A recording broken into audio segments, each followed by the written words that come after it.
अभी के इस सेशन में आप सबका स्वागत है। आज हम लोग ये पढ़ेंगे कि विश्व में प्रथम विश्व युद्ध के दौरान किन किन देशों में किस किस क्रांतिकारियों ने हमारे देश का अगुवाई किया था और अंग्रेजों को कमजोर करने की कोशिश की थी प्रथम विश्व युद्ध के दौरान। ठीक है। जिन किसी को भी ऐसा की क्लास ज्वाइन करनी है वो दिए गए नंबर पे कॉल कर सकते हैं। ठीक है। एकमात्र बैच बचा हुआ है, बस अब दो ही बैच है बस। तो एकमात्र बैच बचा हुआ है, दिए गए नंबर पे आप कॉल कर सकते हो। ये नंबर ये है। और दूसरी बात कि मॉडर्न हिस्ट्री का जिनको भी नोट्स लेना है, नोट्स पूरी तरीके से अपडेटेड तैयार है पूरा डिटेल में प्री प्लस मेंस के लिए। नोट्स का जो रेट है वो 120 रुपए है। ठीक है। मॉडर्न हिस्ट्री का इंडिया का 120 रुपए उसका नोट्स। दिए गए नंबर पे फोन पे या यूपीआई आप कर सकते हैं। ठीक है। तो अपन यहाँ पे बात कर रहे हैं कि प्रथम विश्व युद्ध के दौरान क्रांतिकारी जो गतिविधियां हुई थी, क्यों हुई थी, किस कारण से हुई थी। पहले तो प्रथम विश्व युद्ध जो था वो 1914 से 1918 तक हुआ था, जिसमें से जिसमें ब्रिटेन ने भाग लिया था। ब्रिटेन के दुश्मन थे जर्मनी, फ्रांस, ऑस्ट्रिया, ये सारे देश अंग्रेजों के या ब्रिटेन के दुश्मन थे। तो प्रथम विश्व युद्ध जब हुआ था उस समय ब्रिटेन जीता तो था, लेकिन ब्रिटेन के जो शत्रु थे, जर्मनी हो गए, टर्की हो गए, फ्रांस हो गए, ऑस्ट्रिया हो गया, इन सब के साथ यह जब लड़ रहा था तो ये भी बुरी तरीके से, इसका भी हालत खराब था। ये भी हारने की स्थिति में आ गया था, ये भी कमजोर हो गया था, जिसका भारत के निवासियों ने जो विदेशों में रह रहे हैं उसको शुभ संकेत माना था कि एक ऐसा समय आ गया है कि अगर इस टाइम में विद्रोह कर दिया जाए तो हो सकता है कि भारत आजाद हो जाए, अंग्रेज जो है वो भारत को छोड़ के चले जाए। इस कारण से यहाँ पे लिखा गया प्रथम विश्व युद्ध ने भारतीय क्रांतिकारियों में विदेशों में रह रहे क्रांतिकारियों की एक नई ऊर्जा का संचार किया। क्यों? क्योंकि ब्रिटेन जो था वो भी प्रथम विश्व युद्ध में कमजोर हो गया था। भारत में क्रांतिकारियों ने प्रथम विश्व युद्ध को एक शुभ संकेत मानते हुए भारत को ब्रिटिश मुक्त कराने के उद्देश्य से ब्रिटेन के शत्रु जर्मनी व टर्की से आर्थिक सहायता, सैन्य सहायता प्राप्त करने का प्रयत्न किया। तो देखो ब्रिटेन कमजोर हो गई थी। ब्रिटेन की जो दोस्त थे वो कौन कौन थे? ब्रिटेन के जो शत्रु थे कौन कौन थे? जर्मनी था, फ्रांस था, ऑस्ट्रिया थी, टर्की मतलब तुर्की था। तो ये लोग ना उनसे हेल्प मांग रहे थे, हेल्प मांगने की कोशिश कर रहे थे। अगर वहां से हेल्प मिल जाता अच्छे से तो क्या पता भारत 1914 से 1918 के बीच ही आजाद हो जाता। ठीक है। तो यहाँ पे बताया गया बर्लिन जो जर्मनी की राजधानी है इस समय भारतीय क्रांतिकारियों का एक महत्वपूर्ण केंद्र था। तो बर्लिन में जो जिसने हेड किया था, यहाँ डायरेक्ट पेपर में आता है कि प्रथम विश्व युद्ध के दौरान इनमें से कौन सा भारतीय है जिसने बर्लिन में या जर्मनी में भारतीय क्रांतिकारियों को हेड किया। तो वो था वीरेंद्र नाथ चट्टोपाध्याय। 1909 में बर्लिन से ही अपनी क्रांतिकारी गतिविधियों को जारी रखा था। ठीक है। इसने एक कमिटी बनाई थी, उसका नाम था Berlin committee for Indian independence. क्या बनाया था इसने? Berlin committee for Indian independence करके कमिटी बनाई थी इन्होंने। Berlin committee for Indian independence करके कमिटी बनाई थी। ठीक है। दूसरा, प्रथम विश्व युद्ध के आरंभ होने के बाद लाला हरदयाल ने अपने साथियों के सहयोग से बर्लिन में भारतीय स्वतंत्रता समिति, वही जो मैंने बताया Berlin committee for Indian independence, जिसको हिंदी में बोल दिया जाता है बर्लिन में भारतीय स्वतंत्रता समिति, का गठन वीरेंद्र नाथ चट्टोपाध्याय ने और लाला हरदयाल ने किया था। इसका उद्देश्य विदेशों में रह रहे भारतीयों को भारत की स्वतंत्रता के लिए प्रेरित करना था। ठीक है। तो यहाँ पे ये समझ आ गया होगा। उसके बाद बात करते हैं अफगानिस्तान में। पेपर में दो तीन बार आया है। अफगानिस्तान में समानांतर सरकार की स्थापना किसने की थी? ये तो प्रथम विश्व युद्ध के दौरान काबुल में महेंद्र प्रताप के नेतृत्व में दिसंबर 1915 में एक अस्थायी सरकार का गठन किया गया था। इसके प्रधानमंत्री बरकतुल्ला थे। इस पार्टी के अध्यक्ष सोहन सिंह थे और इसे रूस एवं जर्मनी ने मान्यता दी थी। तो यहाँ पे दो क्वेश्चन हम लोगों से सॉल्व हो सकता है कि बर्लिन में प्रथम विश्व युद्ध के दौरान किस भारतीय ने अपना महत्वपूर्ण योगदान दिया था, तो वो थे वीरेंद्र चट्टोपाध्याय। 1909 में बर्लिन में क्या बनाया था? Berlin committee for Indian independence, जिसको हिंदी में बोला जाता है बर्लिन में भारतीय स्वतंत्रता समिति का गठन किया था। प्रथम विश्व के युद्ध के दौरान काबुल में, जो अफगानिस्तान की राजधानी, यहाँ पे महेंद्र प्रताप के नेतृत्व में एक सरकार बनाई गई थी, अस्थायी या बोलते हैं टेम्पररी गवर्नमेंट बनाई गई थी। बरकतुल्ला इसके प्रधानमंत्री नियुक्त थे। इस पार्टी के अध्यक्ष सोहन सिंह थे, सोहन सिंह, ठीक है। इसे रशिया तथा जर्मनी ने मान्यता दी थी। अगले स्लाइड की तरफ चलते हैं। अगले स्लाइड में स्पेसिफिक देश का नाम अच्छे से डिटेल में बताया गया है। अपन बात करते हैं सबसे पहले इंग्लैंड के बारे में। इंग्लैंड में भारत के कौन कौन से व्यक्ति थे जिन्होंने इंग्लैंड में क्रांतिकारी गतिविधियों का क्या किया? नेतृत्व किया था। अब ध्यान से सुनते रहिए इसमें। लंदन में क्रांतिकारी गतिविधियों का नेतृत्व मुख्यतः श्यामजी कृष्ण वर्मा, मोस्ट आईएमपी, विनायक दामोदर सावरकर, अति आईएमपी, मदन लाल ढींगरा और लाला हरदयाल ने किया था। ये लाला हरदयाल अमेरिका में भी करते हैं कुछ काम, जो गदर दल से रिलेटेड है वो इंग्लैंड में भी करते हैं। तो देखो इंग्लैंड में कौन कौन लोग सक्रिय थे? मुख्यतः श्यामजी कृष्ण वर्मा, विनायक दामोदर सावरकर, मदन लाल ढींगरा और लाला हरदयाल। अब मोस्ट टाइम क्वेश्चन की तरफ जा रहे हैं। श्यामजी कृष्ण वर्मा ने 1905 में लंदन में भारतीय स्वशासन समिति, या जिसे इंग्लिश में बुलाया जाता है इंडिया हाउस, की स्थापना की थी। ये मोस्ट आईएमपी है। भारतीय स्वशासन समिति की स्थापना किसने की थी और कहां की थी? भारतीय स्वशासन की स्थापना जो है श्यामजी कृष्ण वर्मा ने इंग्लैंड में की थी, लंदन में की थी, जिसका दूसरा नाम इंडिया हाउस है। इस संस्था का उद्देश्य अंग्रेज सरकार को आतंकित मतलब डराना था और स्वराज की प्राप्ति करनी थी। तो श्यामजी कृष्ण वर्मा ने जो ऑर्गेनाइजेशन बनाया था उसका नाम था हिंदी में भारतीय स्वशासन समिति या इंडिया हाउस कमिटी, जिससे एक मैगजीन निकलती थी, जिस मैगजीन का नाम था सोशियोलॉजिक। इस मैगजीन का क्या नाम था? सोशियोलॉजिक नामक मैगजीन था। लंदन से सरकारी दमन के कारण से श्यामजी पेरिस तथा जिनेवा चले गए। कहां चले गए ये? तो यहाँ पे ध्यान से सुन लीजिए, इंग्लैंड में किस लोगों ने नेतृत्व किया था? श्यामजी कृष्ण वर्मा, विनायक दामोदर सावरकर, मदन लाल ढींगरा, लाला हरदयाल, इन लोगों ने नेतृत्व किया था। इन लोगों ने कौन सा ऑर्गेनाइजेशन बनाया था? भारतीय स्वशासन समिति 1905 में बनाया था, ठीक है, जिसे इंडिया हाउस के नाम से जाना जाता है। किस नाम से जाना जाता है? इंडिया हाउस के नाम से जाना जाता है। उसके बाद इस इंडिया हाउस में एक मैगजीन पब्लिश होती थी जिसका नाम था सोशियोलॉजिक, ठीक है। लंदन में सरकारी दमन के कारण से श्यामजी कृष्ण वर्मा जो है वो पेरिस छोड़ देते हैं, सॉरी लंदन छोड़ देते हैं और पेरिस चले जाते हैं। उसके बाद लास्ट में अंततः जिनेवा चले जाते हैं, ठीक है। अब यहाँ पे बात करते हैं श्यामजी कृष्ण वर्मा के पश्चात इंडिया हाउस या भारतीय स्वशासन का दारो मदार मतलब पूरा जिम्मा किसके हाथ में आ जाता है?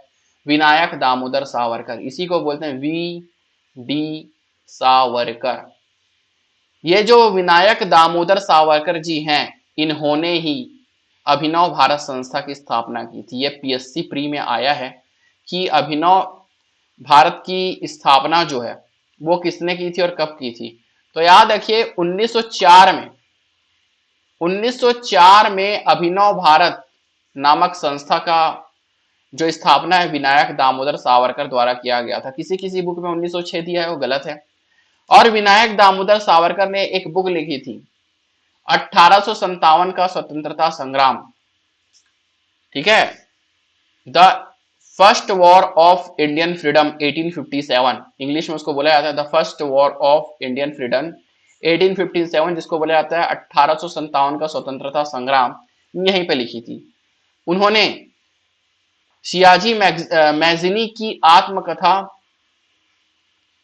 को मराठी में अनुवाद किया था। सियाजी जो मैगजीनी थे वो इटली के बहुत बड़े राजनीतिज्ञ थे, बहुत बड़े लेखक थे, बहुत बड़े साहित्यकार थे और बहुत बड़े इटली के क्रांतिकारी गतिविधियों में उनका योगदान था, उससे बहुत प्रभावित थे, ठीक है, मैगजीनी। तो उनकी आत्मकथा, उनकी बायोग्राफी को उन्होंने मराठी में लिखा है, ठीक है।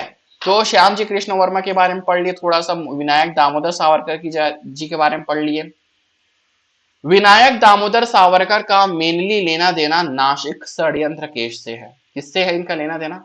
नासिक षड्यंत्र केस। ये नासिक षड्यंत्र केस क्या था भाई? ठीक है, नासिक षड्यंत्र केस जो था, अभिनव भारत बनाया गया था 1904 में।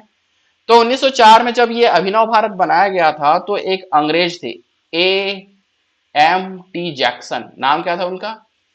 ए M T Jackson, A.M.T Jackson था। इनको अनंत कान्हरे जो 1904 में अभिनव भारत संस्था के सदस्य थे, तो अनंत कान्हरे ने इनकी हत्या कर दी थी। तो अनंत कान्हरे द्वारा हत्या करने के कारण से अभिनव भारत संस्थान के 27 लोगों को, कितने लोगों को? 27 लोगों को क्या किया गया? गिरफ्तार कर लिया गया था, जिसके मेन जो थे विनायक दामोदर सावरकर, उनको गिरफ्तार करके अंडमान निकोबार द्वीप में सेलुलर जेल जो है वहां पे काले पानी की सजा दी गई थी। ठीक है, तो नासिक षड्यंत्र केस, नासिक कॉन्स्पिरेसी केस से किसका लेना देना था? तो अभिनव भारत संस्था का लेना देना था। अभिनव भारत संस्था किसने बनाई है? विनायक दामोदर सावरकर ने बनाई है। कब बनाई है? 1904 में बनाई है। नासिक षड्यंत्र केस क्या था? AMT जैक्सन की हत्या अभिनव भारत संस्था के सदस्य अनंत कान्हरे द्वारा कर दिया गया था, जिसके कारण से अभिनव भारत के 27 सदस्यों को जेल की हवा खानी पड़ गई थी, जिसमें विनायक दामोदर सावरकर जी को अंडमान निकोबार के सेलुलर जेल में काला पानी की सजा दी गई थी। ये जो सेलुलर जेल है अब टूरिज्म प्लेस है, भारत का अब इकलौता ऐसा जेल हो गया है जहां पे कोई कैदी नहीं है, जहां पे घूमने के लिए अब जाते हैं।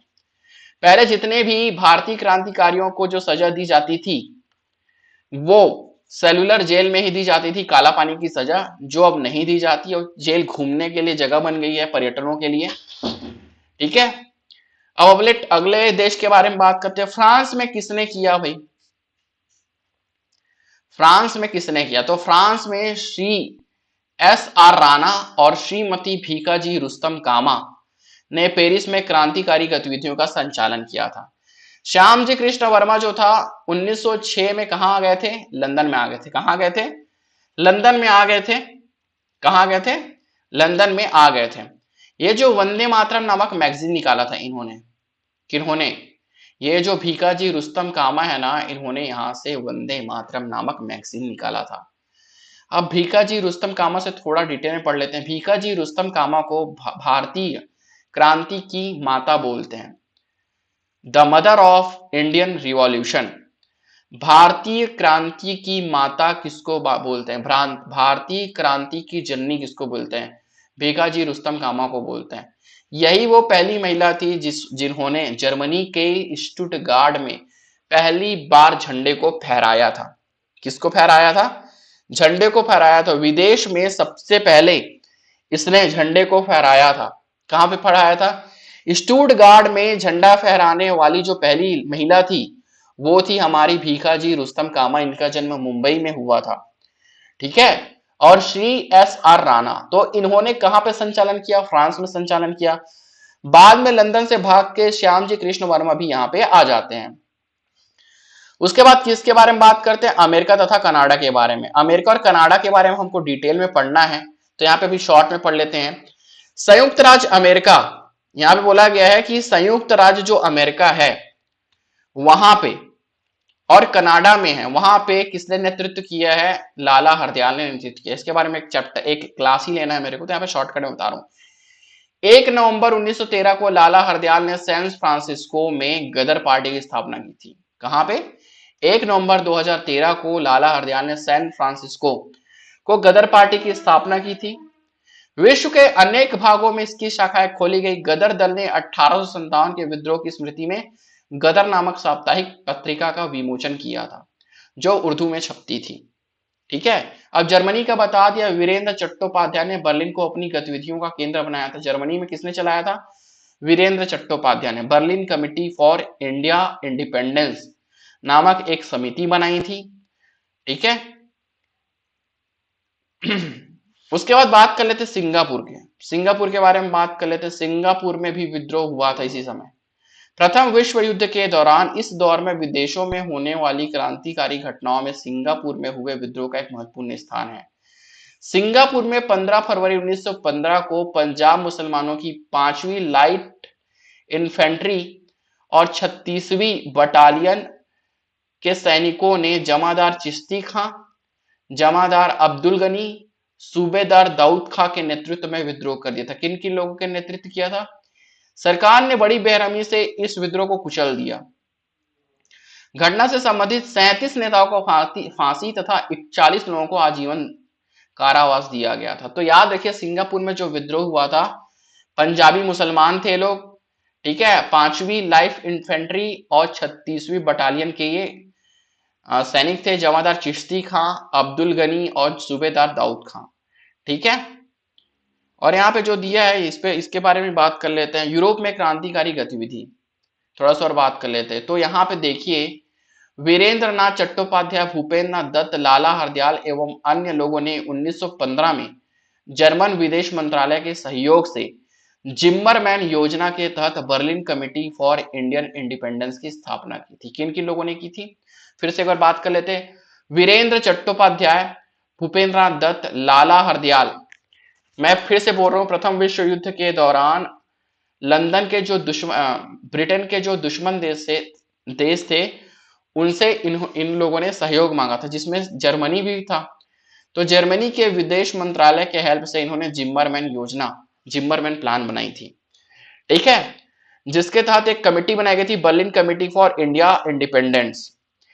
इन क्रांतिकारियों का उद्देश्य विदेशों में रह रहे भारतीयों को ब्रिटिश शासन के विरुद्ध संगठित करना तथा अप्रवासी भारतीयों को भारत जाकर क्रांतिकारी, कुल मिला के यहाँ पे ये बोला गया है कि अंग्रेजों के खिलाफ लोगों को क्या करना है, इकट्ठा करना है, विदेशों में जो रह रहे हैं भारतीय उनको जागरूक करना है, यही चीज बताया गया है, ठीक है।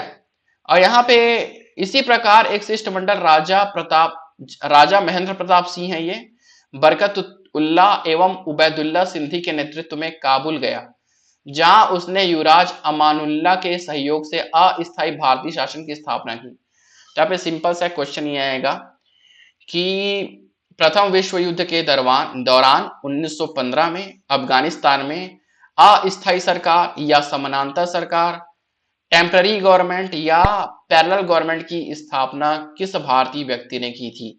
तो राजा महेंद्र प्रताप सिंह ने की थी। इसी के साथ लेक्चर तैयार हो जाता है हम लोगों का फाइनली। फिर से बोल रहा हूं मैं, जितना ज्यादा हो सके इसको शेयर करिए, जितना ज्यादा हो सके इस लेक्चर को शेयर करिए, और जिसको नीड है उसी को शेयर करिए, ठीक है। और एक चीज ये बोल रहा हूँ कि नोट्स तैयार हो चुके हैं। मॉडर्न हिस्ट्री का जो नोट्स है आप देख रहे हो, ये नोट्स आपको 120 रुपए में PDF आपको प्रोवाइड है। दिए गए नंबर पे आप गूगल पे करके ये नोट्स ले सकते हैं, ठीक है। इसी के साथ अभी का क्लास खत्म करते हैं। Tata, bye bye.